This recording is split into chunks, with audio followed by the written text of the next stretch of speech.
And then I also try and put myself into their shoes too, because there's days where I tell them, listen, like I have a gym in my own house, and there's days I don't want to walk down my 15 steps to come down here and to work out. And then they're like, all right, well, that kind of makes sense, because like, your motivation will fade, but your discipline will keep you on track to your goals. And it's just getting commitment. And I think us as fit pros and coaches, that extra guidance and that motivation will keep somebody from deviating off track. Once someone gets a taste of progress, they're going to be more apt to come in and stay on track with their nutritional pinpoints,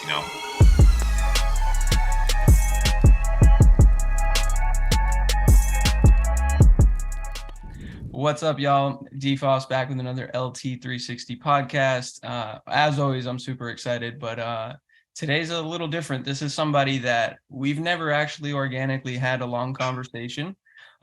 We've crossed paths a lot of times. We see eye to eye on a lot of things. I actually found him on social media 4 to 6 years ago. I don't know, it was a while ago.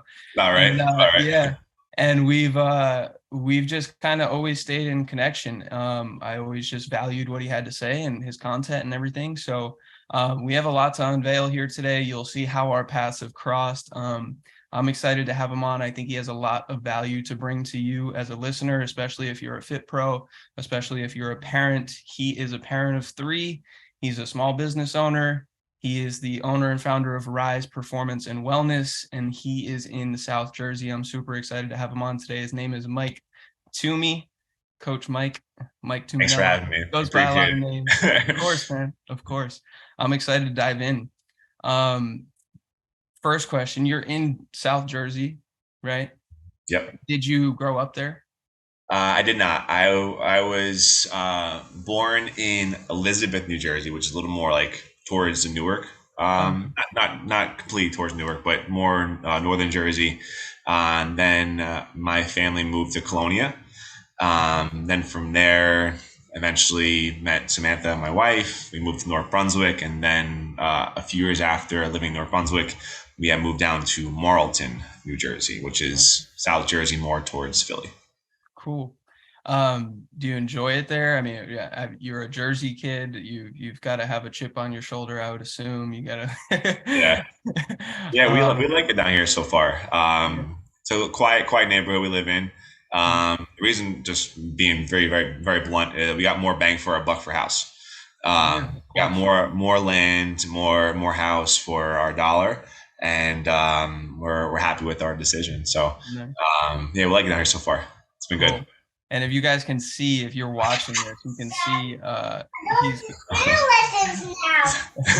you the kids. All right, dude, have fun. I'll see you later, okay? Love you guys. And that's why being a dad is complicated. It is. But it's the best thing in the world. 100%. Yeah, dude. So we'll run back to that because a lot going on in my life, but he's in an amazing backdrop right here. He's got his home gym. This is your garage, correct? That is correct. Cool. So I want to dive into that a little bit later. But let's dive back to dad, because that dad mode just happened quick. Yeah. So you are married. Samantha is your wife's name? Yes. Yeah. Okay. So she's the one who gave you the nickname Tummi, right? Correct. Okay. Well, it kind of rode with me since I was a little kid, but yeah, everybody used to call me Tummi throughout middle school and high school. So. And then you were like, no, that's not happening. And yeah, so I think on our first date, she called me Tummi. I was like, let's go with Mike. So less bro style. Yeah, exactly. We're here for a good time. When we get into arguments, it's Michael though. So yeah. Well, I can see that. I'm sure. I'm Dill until I'm Dylan, and then It's like, okay, shit, I fucked up. Some went wrong. Yeah. That's cool, man. So funny enough, I live with Nick Tuminello. So my roommate's name is Nick Tuminello. Oh wow. He's a really well known in the fitness industry, actually. Are you familiar with him? Do you know him? I've had that asked to me before, and there's no tie. No, no No tie. tie. Yeah. So he created a, like, if you combined a booty band with a super band, Mhm.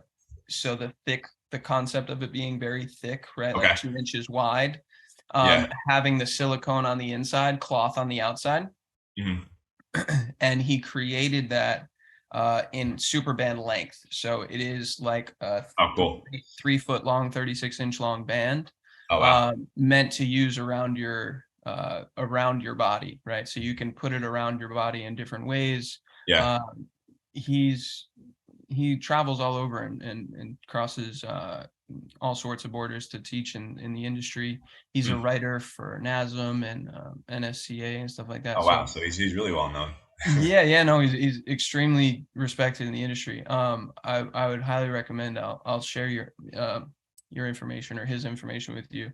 It'd Yeah, be a definitely. be a Maybe cool there's some family tie there. Maybe. Yeah, maybe. Who knows?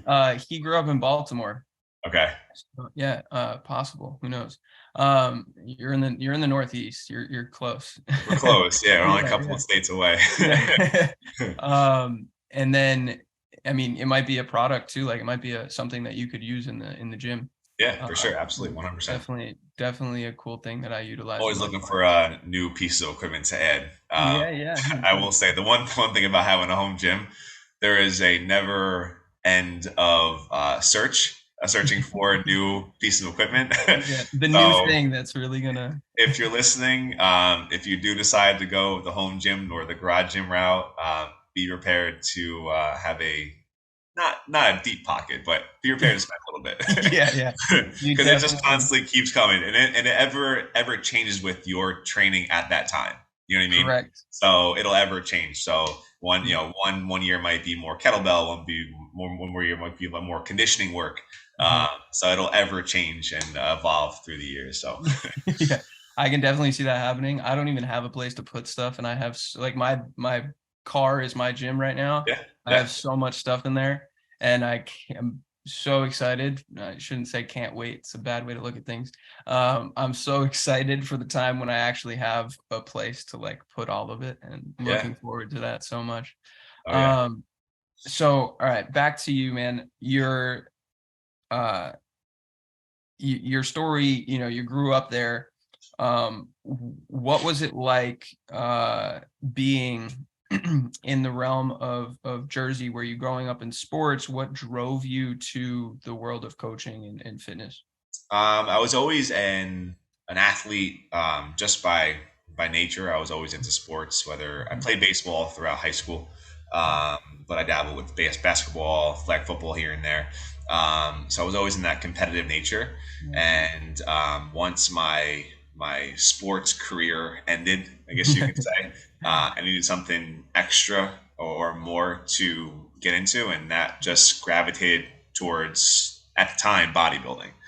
Cool. Okay. So when I got into the fitness industry, I was more along the lines of lifting like a bodybuilder. So prefacing, your heavy squats, deadlifts, bench press, isolation movement, stuff like that. And then that kind of led me into competing as a men's physique competitor. But again, stemming from just that competitive nature growing up, I needed something else to compete in, and Yeah. that just happened to lie in bodybuilding.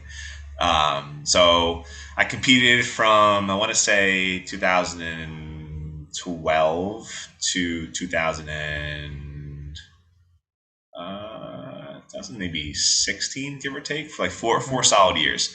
So was Learned this a lot like in those early years. 20s? This was like Yeah, early 20s. yeah. Okay. It started maybe 1920, and then I stopped around like 23 to 24, 25, give or take. Right around the time I had Santino, my first. I actually competed one more year after he was born. And it was a really cool experience. I will say I learned a lot. Got to travel a little bit here and there. But just from a nutritional standpoint, I learned so much on how important it is to fuel your body with the intense workouts you were going through, to build muscle and to stay lean and just obviously step on stage. So Yeah, it's an intense, grueling thing that people don't really understand, what you put your body through. yeah. Um, so from that, if you had to give me like one or two extreme highlights from a nutrition perspective that other people could utilize and find value in, what would those be? I would say one thing I learned was do your research on healthy habits. In the sport of bodybuilding, especially coming from like if you're super new to the sport of bodybuilding, you're going to have so much information thrown at you as far as what to eat, what not to eat, what's good, what's bad. And when I first got into it, I knew chicken, rice, broccoli, chicken, rice, broccoli, chicken, rice, broccoli. And that was pretty much it. Um, did I get lean? Did I get stronger? Did I build muscle? Yes. But was I happy? No. So from that perspective, the first like 2 or 3 years of me bodybuilding was like I was cutting out carbs. I was trying to get super lean. So just from that perspective, knowing the nutritional values of your macronutrients, so like carbs, protein, fat, you can still eat the foods you enjoy to eat while still making progress. You just need to find that fine line and balance between the two. And I didn't have that balance when I first started. So I would say the one highlight that I can say that that I gained throughout this process was my last maybe 3 to 4 shows. I was eating, your unhealthy foods throughout my preps, donuts, cereals, things that you normally wouldn't eat as like, a hardcore, bodybuilder, they'll quote it as, I was eating just to see how I can implement those quote unquote unhealthy foods into my diet, and still hit the goals that you were looking to hit aesthetically, right? Exactly. And it's possible. And again, it's just a matter of finding what your body's needs are and then finding ways to balance it out. I think of it as like a game. Like, how can I hit my macronutrients? How can I hit my calorie goals with the notion of, all right, 80% of it coming from healthy, nutrient-dense foods, and then the other 20%, I can dabble here and there with, sweets or things that I normally wouldn't eat on a normal basis, And just live life, have fun, have a semblance of like joy, and not like I'm a militant, like can't do anything fun kind of guy. 100%. Which is something you said you wanted to talk a lot about, right? Like the balance of living your life and creating a schedule or a plan to, from what you were just talking about, not only like nutritionally fulfill what your body needs, but for a lot of us, especially guys, like you have a desire to like rumble, right? Like you want to do physical shit, right? And for some people who are not necessarily doing that in day-to-day life because their career doesn't call for that, they need to create a plan to find time to create a time window in which they can work out and exercise. And you have 3 kids. I'm about to be a father in April. Congratulations. So it's awesome. thank Good you. for you. But even me, as someone who's in the industry, I have an advantage, right? Where like I'm active throughout my day just because of the nature of what I do. Yeah. So how do you help people plan into their lifestyle, like the time that they have? How do you change their perspective on it? You need to understand where that person is coming from, right? So whenever I have a new client come in, I ask them, obviously what their goals are, and the real question that really dives into is, have you tried to meet your goals before? And if it worked, what did you do? And if it didn't, what happened? And usually they'll say like, I lost motivation, I lost, the discipline. And it usually boils down to, like you said, schedule. So it's trying to carve out 30 minutes, 45 minutes at the sometimes at the maximum. That's all somebody can actually carve out their day to get movement in. And it's understanding how they can fit that in with their lifestyle, so if you're at a desk for most of the day, you're not doing much in terms of activity. So it's even more imperative for that person to get up and move. And so what I'll say is that, and then I also try and put myself into their shoes too, because there's days where I tell them, listen, like I have a gym in my own house, and there's days I don't want to walk down my 15 steps to come down here and to work out. And then they're like, all right, well, that kind of makes sense, because like, your motivation will fade, but your discipline will keep you on track to your goals. So, and it's just getting commitment. And I think us as fit pros and coaches, that extra guidance and that motivation will keep somebody from deviating off track. And then I think once someone gets a taste of progress, they're gonna be more inept to come in and back into their training session and stay on track with their nutritional pinpoints. Yeah, guidelines. So, but I think giving them perspective on our situation, because like they like you said, like they think we have an advantage, and I don't really see that, Okay. because yes, you have all the resources and the knowledge, but then you got to actually apply it. Yeah. So if you don't apply it, then what good is it? So I try and sometimes put myself in their shoes and then have them see some insight on my own training as well, on struggles that I'm going through or I had in the past. And then just try and meet at a middle point to help them see the entire process through. Yeah, that's a great point. You have to, one, understand where they're coming from, two, just relate to them in like what you experience and how you find balance, right? Yeah. In terms of that, I use the term microdose at your exercise. If it means that you have 5 minutes in the morning to like wake up and mobilize, before you drive to work, like that's a win. Sit on the floor and just do some stuff. And if I can get you to do that or see the value in that, then that's a win, and it might be an imperative one that allows you to do the same thing at lunchtime and the same Correct. thing, before dinner or before bed, on days that you can't work out. If you spent 5 minutes twice that day mobilizing, then you won, Yeah. 100%. Exercise, an hour-long exercise routine is something that's relatively new in the world of human beings, right? For thousands of years, it wasn't really like that. So I always try to teach people and just give people insight on that. It's like, you can, if you can check your social media 5 minutes 5 times a day, you cut out 2 of those and give 5 minutes to your body. Yeah, 100%. I always tell my clients, like, if it matters to you, you will find the time, and if it's more health concerns, that's even more of a priority to make it a point to move for 5, 10, 15, 20 minutes throughout the day.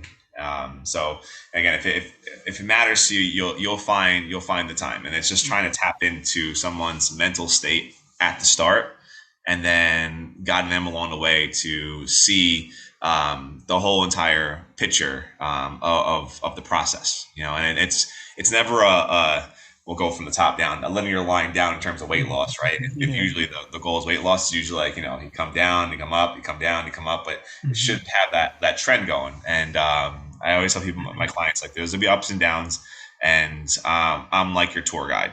I'm gonna try and guide you as best as I possibly can to get to where you want to be. I'm gonna borrow that one. I'm the tour guide. Yeah. Have you ever turned a client away and been like, I don't think the issue is you necessarily exercising, within the realm of like workout or fitness? Maybe you just need to like go play tennis twice a week, like something that you enjoy. Because if they're like, no, I don't have the time for both, and you're just like, okay, well then like go do that thing. There's this, I run into situations like that sometimes where like someone just moving around and like getting the benefit of doing that stuff. Have you ever run into that situation? Not actually, it happened recently. And it was a client who had a lot of health concerns, a lot of health conditions. that were not necessarily out of my scope of practice that I couldn't cater to, but I gave her the advice to go to massage therapy. A lot of pain. She had fibromyalgia. Yeah. So Okay. that even like again being coached, you can cater towards that. But what my service was giving her just wasn't adding up to what she was looking for. And I said, as far as you getting healthy, I can only do so much as a coach, Mm-hmm. So I told her to seek a little more of like the medical side of getting her back on track. And then I told her basically, when you feel good, you feel 100% again, then let's get back into strength training. And because we built her up to a certain point, Yeah. she came in, she couldn't get down to the ground, she couldn't get off the ground. So a lot of the movements were seated. Mm-hmm. We got her to a point where she can squat down to a bench or get herself down to the floor and up off the ground. In the case of, an accident happened, she fell. You know, that's what we were focusing on, is just moving your body in ways where it came natural and Mm-hmm. unnatural in certain positions. And it just got to a point where we made a lot of progress, and then things came up as far as our health concerns go. And I made the exact decision to tell her, hey, listen, like we got you to this point right now, but we're seeing some changes here, and out of my scope of practice, I think it'd be best for you to go to a licensed massage therapist or pain management specialist to get you back on track so that you can come back in here and then Mm-hmm. make more progress in terms of weight loss, strength progress, and stuff like that. Yeah, it's like if you hit a plateau doing one thing, then raise the foundational level of the other things, then you can further the next, take the next step. That makes Yeah, sense. I like that. yeah, Um, so in that perspective, right, people right now are only accustomed to you talking about bodybuilding. So people that are listening, right? But I met you, or I found out about you and learned about you through an Animal Flow video, yeah, which is extremely opposite from bodybuilding. yeah, yeah, And you have, I know obviously what you're capable of and the tools that you utilize and how you're a wide faceted guy in the world of training and coaching. But bridge the gap for the people that are listening, how you went from 24-year-old bodybuilder with a son to uh, an animal flow specialist and instructor and all of that. How did yeah. that happen? So at that time, before I was introduced to Animal Flow, like I said to you before, I was mainly into bodybuilding.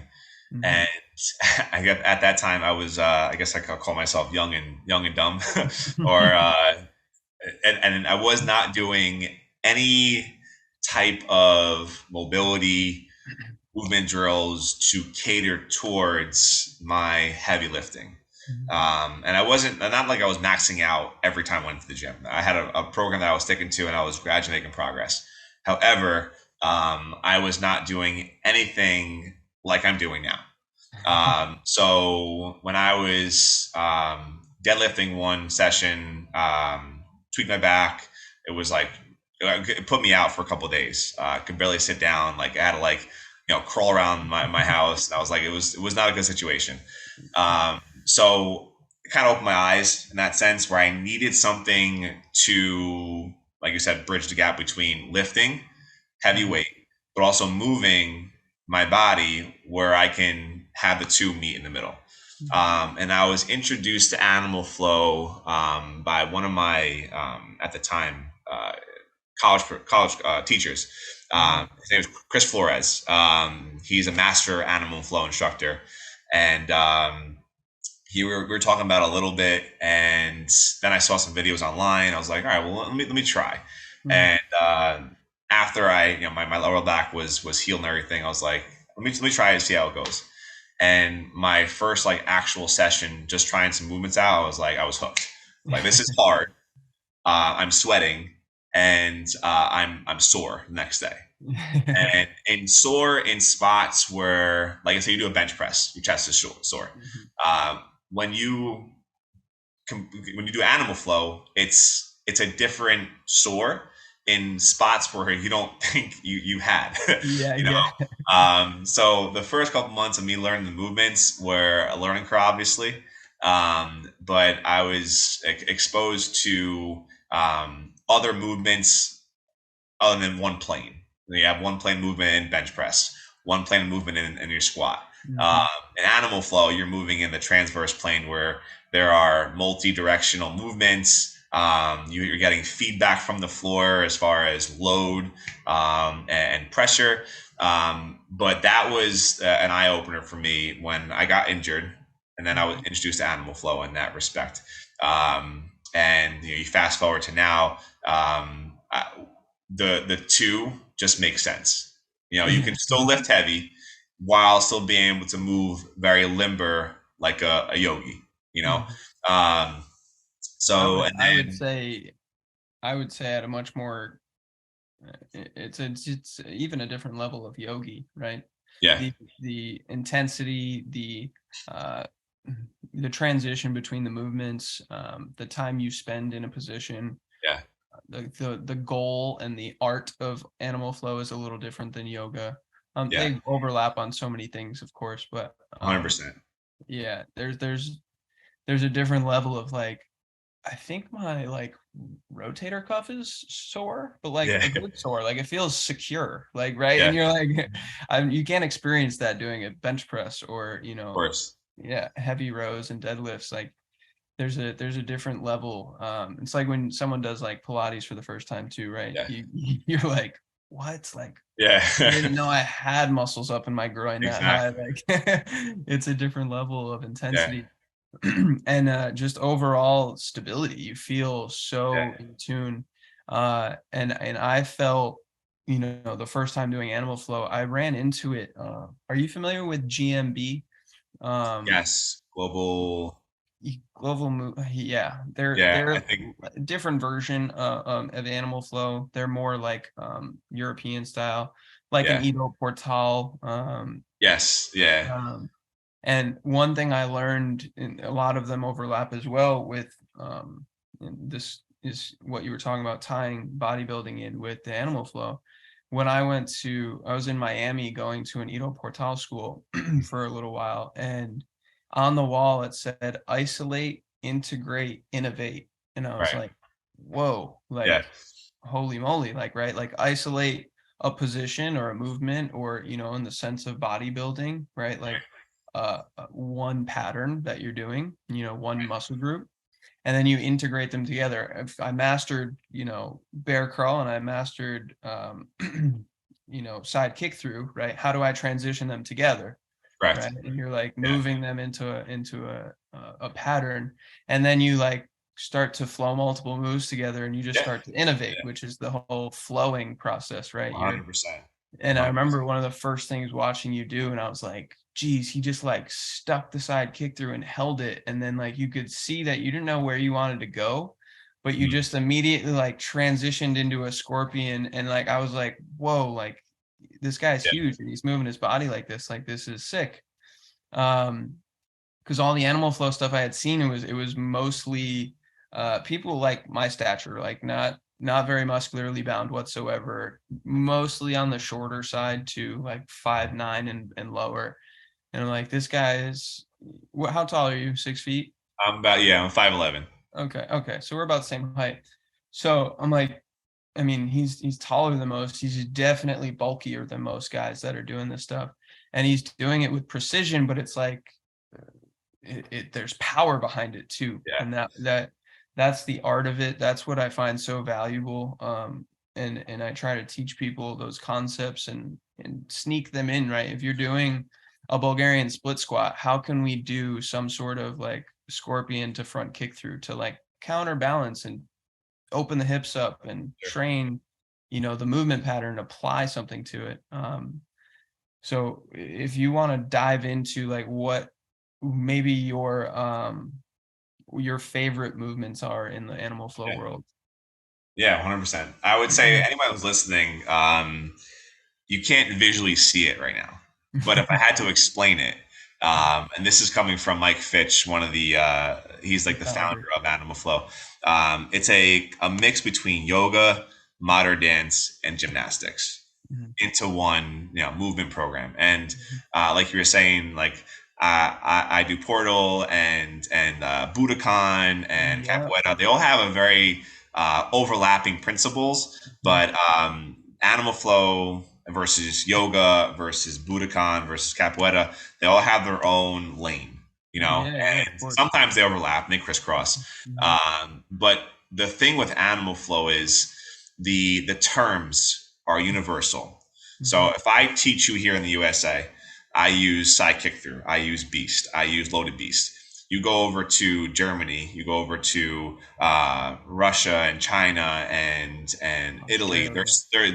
They're still using the same terminology. Gotcha. You know what I mean? So if I ask somebody to load beast in Japan, they have to know what it is.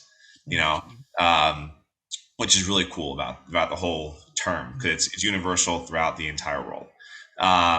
And how I like to flow in a sense where I can try and mesh the power behind each movement Mhm. versus the, we'll call it, elegance between each movement, right? There are definitely times where I try and work on my conditioning with more power movements, like your front kick through, your side kick throughs.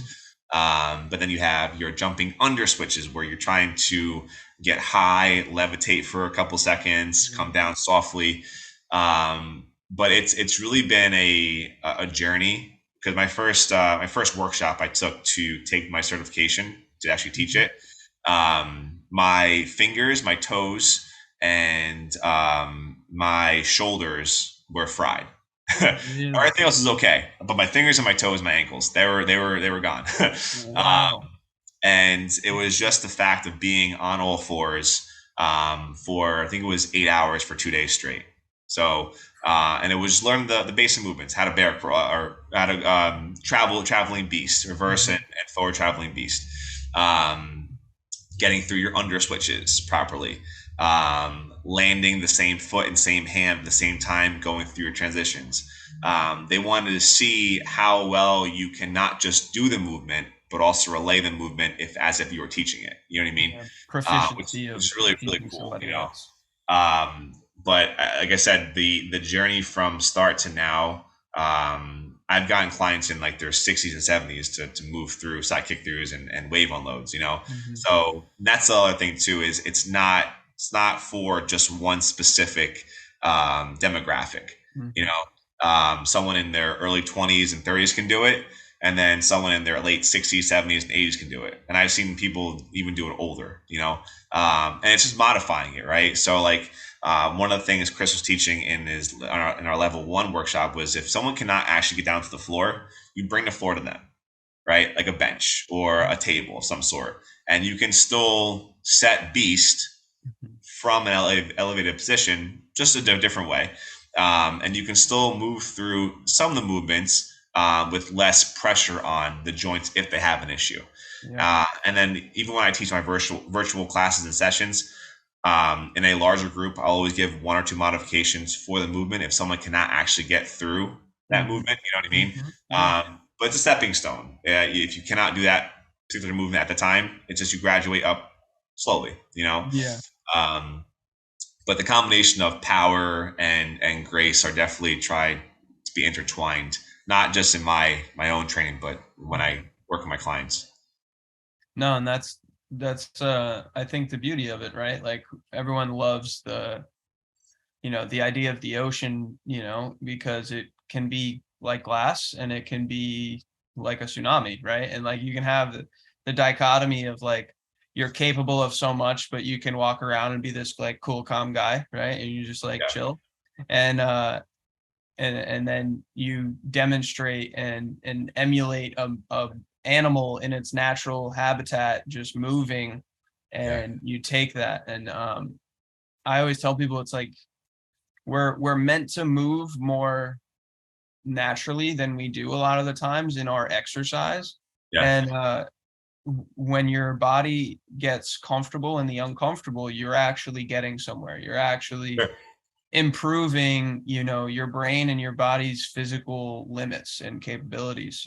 So I think the biggest hiccup for me sometimes is like I get people to bear crawl. I can get someone to, do a crab walk, right? And I'm using more generic terms, but Yeah. I can get someone to do kick throughs or like a lateral, monkey crawl of sorts. But getting someone to flow them together, people like sometimes are hesitant, like they just don't want to, they don't see the value in it. So I'm interested to hear what your take is on like why or how you might quote unquote sell somebody on the ability to do that, or how it would Yeah. feel. So I think when it comes down to that, I think it's the, again, mindset of what that person's looking for in terms of overall goal. But I'll tell them if the goal is conditioning, the longer we're on the floor, the longer we're going through a combination, the more progress you're going to see in that sense. Gotcha. Especially if someone doesn't like to run or on a cardio, be on a cardio piece for more than 20, 30 minutes. This can be an alternative because again, we're moving in ways where you don't normally move. Again, when you're running, you're going straight. When you're doing animal flow, you're going left, right, diagonal, up, down, left, right, stuff like that. So usually the people who reach out to me, they want to dabble in it, and then I'll ask them like, all right, what are you doing this for? Is it just to switch up your routine, try something new? And that's usually when I'll go through the basic movements with them, but then you can also tie it with like your traditional squats and your lunges and your push-ups, because then you can really get in a great workout with just your body weight. There's no weight, while going through your leg work and shoulder work and chest work, and you can combine those two. Like for example, like I have two ladies that I'm working with. They actually live in Canada, and where it's like a hybrid class where we'll go through, and they have small weights that we might use. They have some bands, but usually I might have them do 30 seconds of reverse lunges alternating, and then we go right into wave unloads, right? Nice. So we're still getting the benefit of bodyweight movement, specifying the legs in that particular sequence, but then we're also getting the benefit of moving your body through an unconventional pattern. Sure. So that's how I usually try and mesh the two together when it comes to that point. But then some clients, like I have two clients. One client was actually going for the certification, and she passed while working with me, which was pretty cool. So we were going over a lot of the basic movements to get her ready to test out. And I have one guy that I'm working with now who's again going for his level 1 certification that I'm helping him with, and he's looking for precise cues to apply to his own movements, and then use that to test out for his exam. So it really depends on the clientele. You know what I mean? So if someone's coming for strength and conditioning, even like here, when I train my clients here, like we'll go through, whatever the goal is, a whole slew of movements to hit on that goal. And some of it might be animal flow, a taste of it, so that's how I usually would try and spin it. If someone's looking to dabble with bodyweight movement, we can definitely do that in different ways. Yeah, I like that. I earlier today, I have a client who's had multiple knee surgeries, and I did reverse lunges on a stability pad, and on like an inch and a half thick, so it's not overly taking away from force production, but he had a dumbbell, he's doing a single leg reverse lunge, and then I had him go directly into loaded beasts. So I definitely dabble and play with it like that. But I know you definitely do have some clients, and that makes sense now, people that are probably training for their certification, who like you're just doing strict, you're spending an hour with them doing like that kind of stuff. Yeah, like this morning I had the one guy that I'm working with to test out his certification. We were working on lateral apes and trying to pinpoint, where the hand should land, where the feet should land, where the load should be as you're working through that angle. But also too, like when you call it out, it helps that particular person learn the movement even more. Sometimes I might have them go through a 2 or 3 movement combination while they're calling it out. Gotcha. Because eventually, if you're going to teach animal flow, especially in a class setting, with like 5 to 15 people, you have to articulate that well to the group. So it helps in that respect too. Yeah, no, that's good. I like that. I haven't thought about it like that. Actually make them almost teach you for a second, which is cool. Yeah, 100%. I even sometimes have like I'm the canvas, right? And they are the artist, and they don't move, but they tell me where I'm moving, and then if it makes sense, then it'll flow properly, Yeah. Interesting. I like that. That's a cool one. All right, let's transition to other styles and forms of fitness. Who are obviously you're large into the animal flow community and world. Mike Fitch is obviously someone that you look to. Who are, if you had to give me like 2 other people in the industry that you could recommend people follow to learn more healthy, good, clean habits, or just overall programming and body awareness? Chris Flores is definitely one of them. Okay. He, again, master animal flow instructor.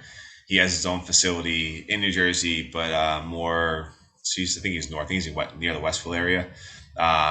He's really good into more. He's actually an athletic trainer by trade, so he has that side as well. Cool. on the injury prevention and rehab side. To him then. So he can mesh the 2 together for that perspective. I forgot the guy's name. I follow him on both platforms, TikTok and Instagram.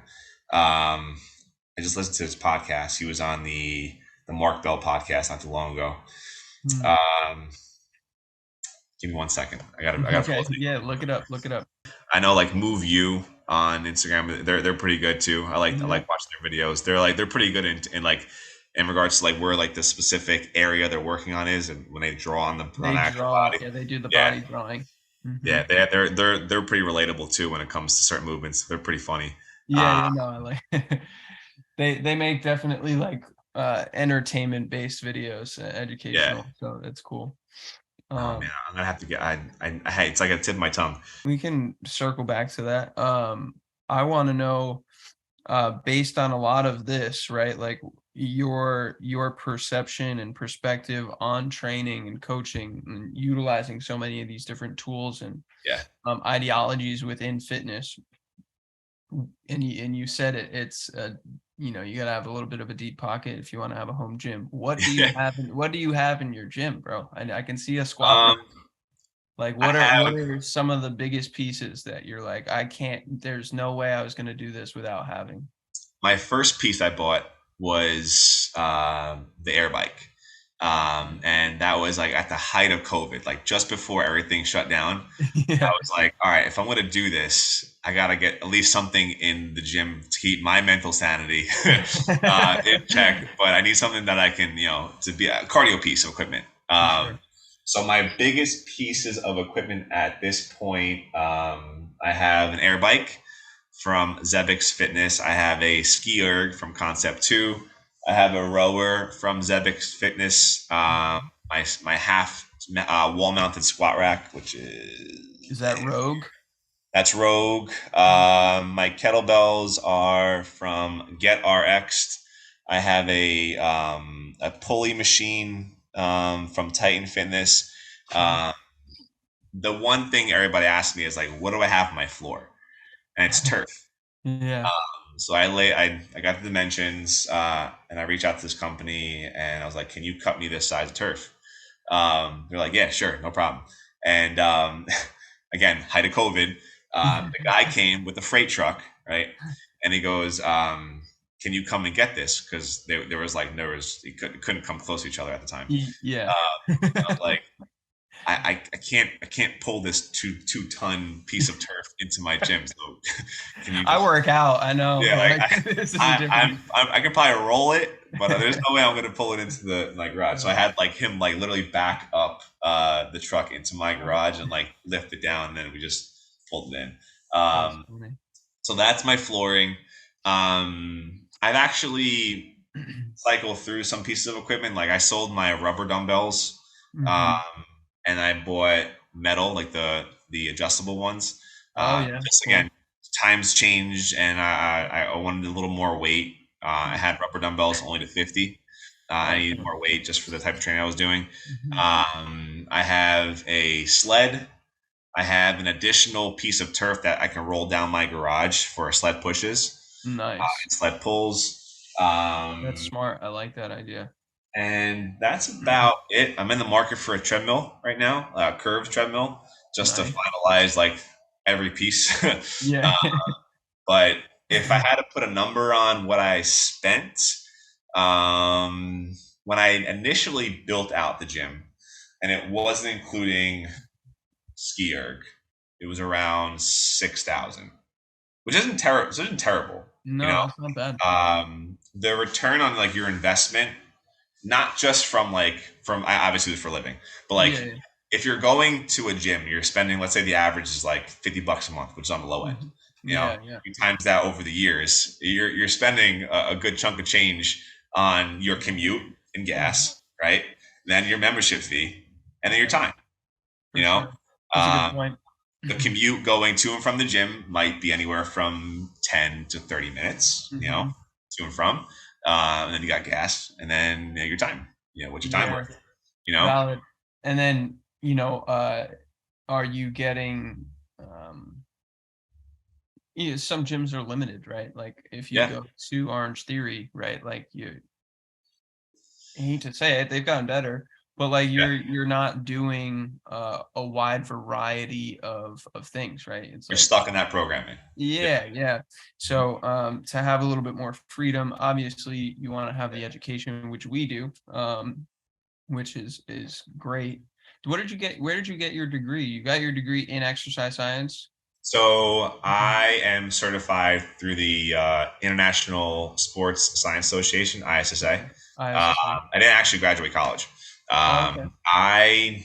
I dropped out when Santino was about to be born. I was like, I need to do this full time.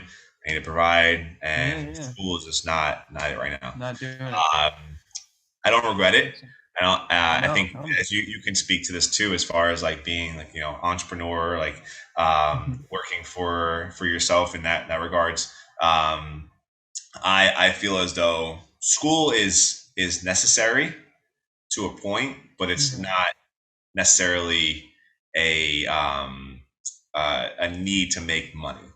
Yeah, no, for sure. I You know, mean, some of the richest people in the world, right, smoke weed and didn't go to yeah, college, right? exactly, exactly, yeah, So that it doesn't necessarily coincide. yeah, Um, and there's plenty of people out there that have degrees and are widely in debt with yeah, no desire to go into a career that yeah. is surrounded or based on their degree, that Yeah, whatever they and got. I know a ton of guys that have went to school for like bioengineering and came out as a personal trainer.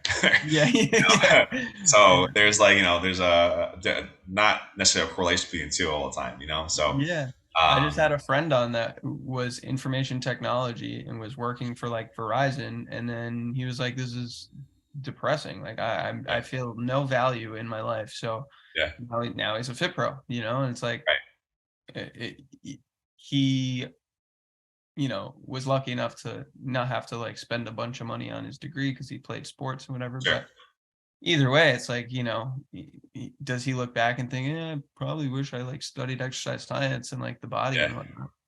Um, now I want to talk a little bit about parenting, dude. yeah, Obviously you have a keen awareness of your body. And I would assume that's something you really want to implement as a parent into your child or your children, right? yeah, So how do you go about that? How do you do that? You guys homeschool. yeah. So I don't know what that looks like actually. Like, do you make your own curriculum? Do you just like, you just Yeah, say, so I it's don't different. homeschool, Yeah, and you have to it's show different proof to the every state? state. Every state is a little Okay. different.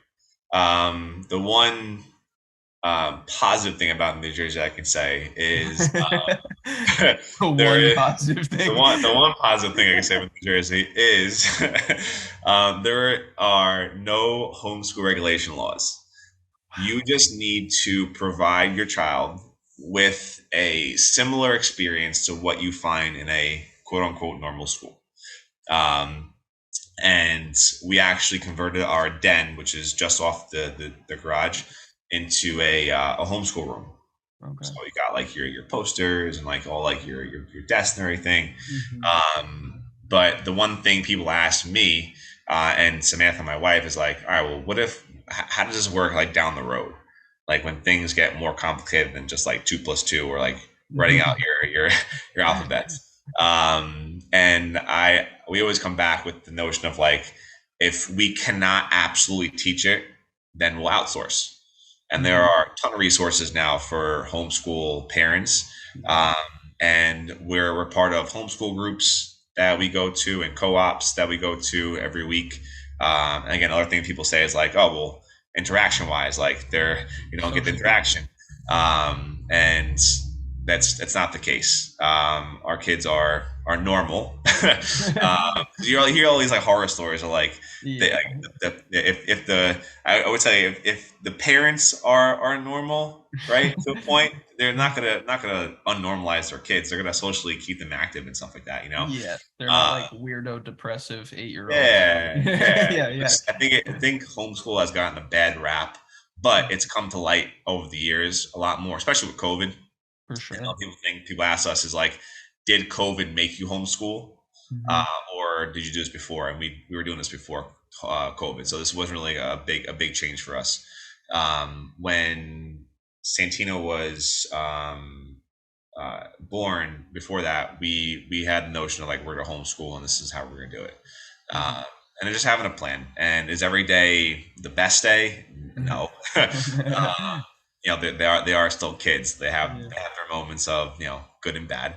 But I would say it's the most challenging but most rewarding thing you can do as a parent, because again, you got to have one parent in the household and then one parent has to work, right? So we are a one income household, and there's challenges in that too, but I think what you get versus what you get versus what you don't spend in that sense is tenfold. Like you're with your kids all the time, and that's, I think that's one of the things that we always wanted to do as far as schooling goes, was to give them the resources to learn things that we didn't in school. And it could be as simple as like when my son gets older, I want him to learn how to bounce checkbook. Yeah. Yeah. In school, Yeah. No. I don't think so. Like, how do you file your taxes? They don't teach that in school. No, Like, it's the basics things that you and I know now that we didn't get in school. You know what I mean? So, and then there's the realm too of like you're in a situation where you've created the life that you're desiring, right? And like you're living. And I mean, you can have a bring your kid to work day, right? And like, how did kids learn back in the day? Like, like I have clients that I have one client in specific. He's 78 years old. No, yeah, 78 years old, right? He grew up on a farm in Oklahoma. He like, yes, he went to school, but like he learned more because he was up at 5 o'clock, feeding the cattle and like honing in the chickens and like making sure that stuff was good. And then he got, he went to school, and like, that's only a glimpse in time. Like forever and eons, like kids with parents that's how you operate, right? And it takes a village, and it's definitely something we've talked about. My girlfriend actually did homeschooling in high school, so she was actually homeschooled. So it's definitely something that we've like gone back and forth and chatted a little bit about, and I'm sure we'll continue to have conversation about. Yeah, and it's not for every family either. You know what I mean? So No, no. it has to work. Yeah. Um, when I was before I started Rise Performance and Wellness, I was traveling to and from work. I had Hmm. a hour to work, an Commute. hour commute home, Yeah. and it was hard. It was hard on my wife Samantha, and it was hard on me because I was traveling back and forth. Hmm. My kids like barely saw me, and if they did, I was sleeping Yeah. because I was up at 3:30, at the gym by 4:45. I would work until like 2 or 3 o'clock, drive an hour back home by like 4:30, 5 o'clock, Mhm. have other things to do for work, and then like I would crash by 7 p.m. And like I Yeah. was like, this wasn't good. Yeah. So COVID was like a kind of a blessing in disguise for us and our family because it forced me to make the jump into Mhm. running a small business because I have 13 years plus experience in coaching, and I never did something like this before. So it was definitely a challenge, and I'm still learning every day. Yeah. Um, but it was a blessing in disguise from that perspective because now like my commute went from an hour plus to a minute. Yeah. Yeah. You know what I Walk mean? down the So steps. yeah, just walk down the steps and you're at work. So, Yeah. but it's been really really nice to be home and to make this work. No, So and kudos to you for doing it, man. It's not easy. I have, that's I've longed for that, like the ability to, I say no to a client if I don't want to do it, and like I yeah, have the, everyone wants that, right? They want to be able to say yes and take on the things that they want to do without the worry of like, am I going to make enough money doing this, or is the ROI high enough, and then be able to say no to, like, sometimes we get people that come to us, right? It's the nature of the business, that are like, I mean, this person and I just do not see eye to eye on anything, yeah, and like they're here for all the wrong reasons, and like right, I wish I could say no to like working with them and point them in the direction of someone who could benefit them more because they would relate more. yeah, But unfortunately, in like a gym setting, your boss isn't going to allow you to turn someone sure, away. Right? You're yeah, like, "Oh, all right, yeah, I mean, I'll make the most of it. I'll try to sure, relate to this person as much as possible, and yeah, of you know, course, but everyone wants the ability to do that, and it looks like you've cultivated that. You've built your skill set, you put your hours in, you've learned through trial and error, and then you finally, have created a life for you, your family, your kids, your wife. It's cool. and the funny thing is like my wife Samantha, she's a trooper. She's like Yeah, go for it. rock star. She Yeah. was the one that actually pushed me to do this because right before COVID shut all the gyms down, I was terminated from my previous employer. Um, Yeah. and so we were in a situation where I was like, well, do I try and find work Yeah. or another gym to work at? And she was like, why don't you just do it here? I was like, here? What do you mean here? Like, she's like, dude, go in the garage, just train in the garage. There's no way I can make that work. And then like looking into it more, I was like, maybe you're onto something. Yeah, And she was the one that really pushed me to do it from home. And again, it's been like a godsend ever since. So for I sure. have to shout her out You because got to commend her for she that. she's been my support this entire journey. So Yeah. How did you two meet? we had some mutual friends, Mhm. um, and then she slid in my DMs, and Just to be clear. yeah, just to be clear. So we had mutual friends, but yeah, we just kind of hit it off and went from there. Nice. And your children are how old? 7, 5, and 3. Oh, nice. You got the two, So two, two. Good. yeah, yep. Cool. So Um, it's and they say we are literally outnumbered. yeah, yeah, yeah. There's 3-2 for sure. Yeah, one Uh, one is easy, two is okay, yeah. three you don't have enough hands. Yeah. You can't pick up three kids at the same time. Yeah, It's hard. exactly. Exactly. All right. Let's rapid fire. Yeah. Your favorite part of being a dad? Uh, favorite part of being a dad.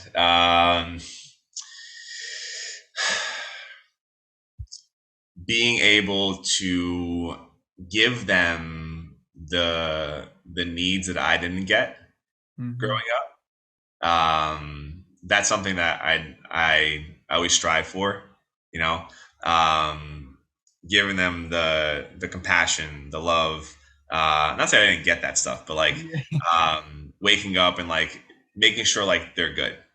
That's Yeah, something that like I can really attest to. Yeah. love that. Cool.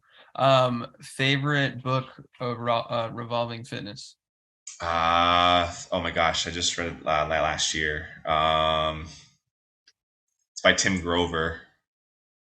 Uh, um, you're gonna say it, and I'm gonna know it too. I'm gonna say it too. I'm gonna say Okay, it. all right. Relentless. Relentless. Cool. Relentless. That was the one. I had read that when I was doing 75 hard, um, Nice. and it wasn't really like fitness related. It was more like sports and like mindset. Mm-hmm. But that was something. If you get hands on that book, if you're listening to that, if you're listening to this, definitely pick up and give it a read. Seek that one out. Cool. I like that. Your all-time favorite exercise? Ooh, that's a tough one. I'm gonna go bro style here. It's gotta be bench press. Gotta be bench press. I was expecting deadlift. I was thinking deadlift. Yeah, it's a close two. It's a close two, maybe three. All right. Favorite, like, I really shouldn't eat this, but I love this food. Hmm.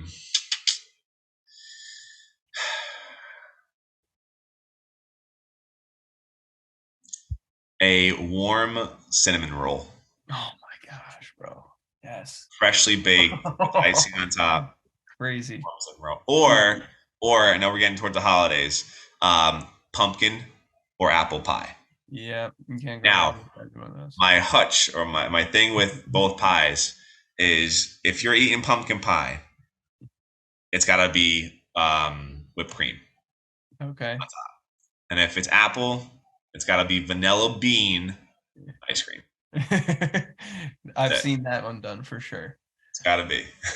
Interesting. So why the whipped cream versus the vanilla bean ice cream? What's the It's just the consistency. okay? The consistency, I don't think is there if you have the vanilla bean is more of like that harder ice cream. Yep. Whipped cream is a little more soft. It goes nice with the With texture pumpkin of the pie. pumpkin pie. Mhm. If you there's a little cinnamon on top of the whipped cream, you're set. Okay. I'm gonna have to dive into one of those. Yes. So I think like top three is like pumpkin pie, cinnamon roll, and then apple pie with ice cream on top. Yeah, cinnamon roll's gonna take the cake for me though. Yeah. I'm a sucker for a cinnamon roll. There you go. Okay. You have 30 minutes to talk to 3 people, living, dead, alive, fiction, nonfiction, ever. They don't, it could be from any time, human history. 3 people you can talk to for 30 minutes. Oh Who are man. those 3 people? I'm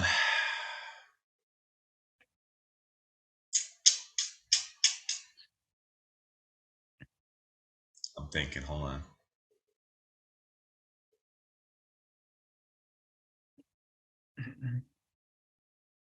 I think one is Michael Jordan. Love that. For more mindset.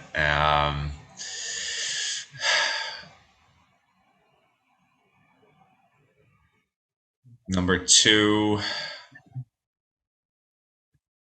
he's a little more aggressive, but Andy Frisella. Okay. Number 2.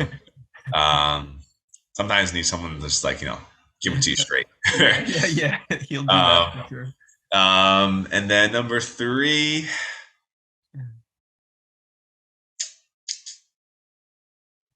I'm a believer, so I'm gonna talk to Jesus for 30 minutes. Okay, cool. I like that. That's who I want to talk to. That's what's up. I like that 3.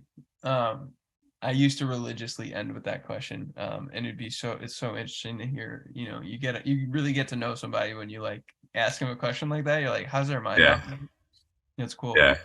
All right, last thing then. Where sorry, two last things. You get to flip the script. You can ask me any question you want. What are you looking forward to most about being a dad? Um, And you can't say changing dirty diapers. yeah, I don't think that was even close to the where my head went. So, I loved First of what all, you do you know had what to you're say. having? Sorry. Yeah, having a baby boy. That's awesome. Yeah. Cool. So, boy first seems easier to handle. I would agree. Yeah, I would you agree. agree. Okay. Yeah. So I love what you said about like being able to notice like what I didn't necessarily have or didn't necessarily feel, as a kid, Yeah. right? Like, Yeah. reflecting back and being able to provide that. So, like big thing for me was like watching my parents fight. So like being able to raise a kid and not have them see that stuff, like Yeah. genuinely excites me, It's the being able, environment. The yeah, environment. yeah, being able to, maybe talk to my kids a little bit more about like emotional intelligence based stuff, right? Yeah. Yeah, so like those things, and then obviously like I would love for my kid to be a sports, junkie to some extent, and be multifaceted, but like teach them the things of sports and like what are the the purpose behind it, being a coach, Sure. and then you teach them the mindset based stuff, Yeah. of like, like you said, the entrepreneurship style, um, the mindset behind it. Like what is the value of like seeing an opportunity and getting better?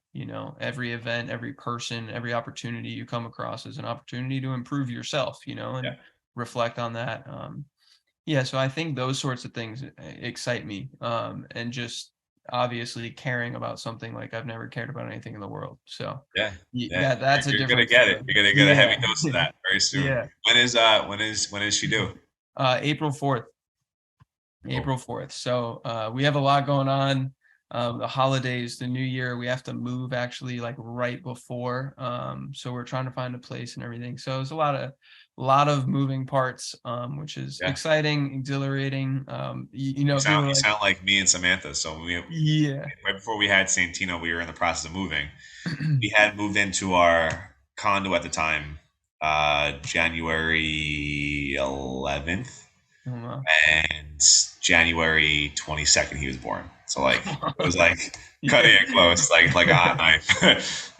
So it was Wow. like bang bang. Yeah, which is it's like you know you have an understanding of yourself, like how you deal with change, right? And Yeah, it's um it, it can be fun and it can be exciting. You just got to look at it that way. It's like we're here for a long, a short time. We're here to like experience, right? The human experience is whatever you decide to put yourself through, and like yeah, just have fun with it, roll with the punches. It's not going to be easy. It's going to be hard. You're choosing to do hard with someone that you love and you have them by your side. So like be on the same team, you'll get through it. So I'm excited for all those things. It's a lot of feelings, but yeah. mostly Nah, exciting. that's exciting. It's Yeah, exciting time. It's awesome. for Good for sure. you. I appreciate it. So, Mike, where can everybody find you if anyone wants to reach out, get in contact? How do they do so? And any last words? Yeah, you can find me on Instagram and TikTok. At Mike Toomey is my handle. You can also go to my website, riseperformanceandwellness.com. You can find my email there as well. But yeah, this was awesome. Thank you for having me. Of Hope course, to man. hop on another one soon. Yeah, So we that can would be dive in a awesome. little I more feel about like certain things. yeah, we could definitely dive into more specific topics. Yeah, 100%. This is great, man. All right. Appreciate you, brother. Enjoy the rest of your day. Good luck with everything, especially the family. Yes, you Much as love. well. And we'll for everyone listening, go check him out, go talk to him, reach out just to say hey, just to say you listened, you liked this, you didn't like what he had to say about that, whatever it is. Yeah, And for sure. Absolutely. and as always, we are, life is limitless. Peace out.